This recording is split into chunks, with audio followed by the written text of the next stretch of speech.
This is undoubtedly the most brazen terrorist you've ever encountered. She was preparing to bombard the British embassy with a homemade electric mortar, unaware that embassy staff had already detected them. 3 agents were immediately dispatched to stop her. What they didn't anticipate was that just as they were closing in on their target, the terrorists spotted them. The trio instantly spread out to find cover. But now, overwhelmed by the enemy's intense firepower, they couldn't mount an effective counterattack. If this continued, the enemy's mortar would fire soon. So after Mike peeked out to suppress the enemy with a few shots, Scott immediately began moving. Yet, to their shock, as Lisa checked the surveillance feed, she discovered the terrorists had multiple mortar positions, all now in optimal firing range. Fortunately, Nancy swiftly engaged and eliminated the enemy suppressing them. Seeing this, Mike and Scott began moving forward, but it was already too late. Several mortar rounds erupted from the ground, hurtling straight toward the embassy building.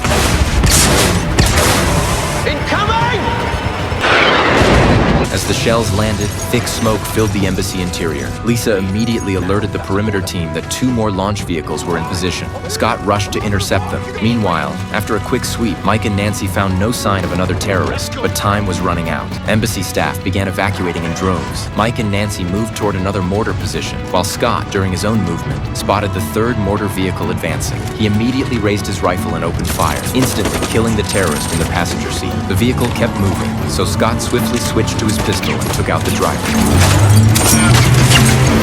The vehicle careened out of control, overturned, and exploded. Yet their peril wasn't over. Another mortar launcher had now opened its firing port. Mike and Nancy arrived just then. The terrorists, spotting them, immediately opened fire. The 2 suppressed men were unable to return fire. Meanwhile, a large contingent of firefighters arrived at the embassy. If they didn't neutralize the enemy immediately, another mortar launch would have catastrophic consequences. Seizing a momentary lull in enemy fire, Mike quickly rose and fired, then shot another terrorist dead through the vehicle's body.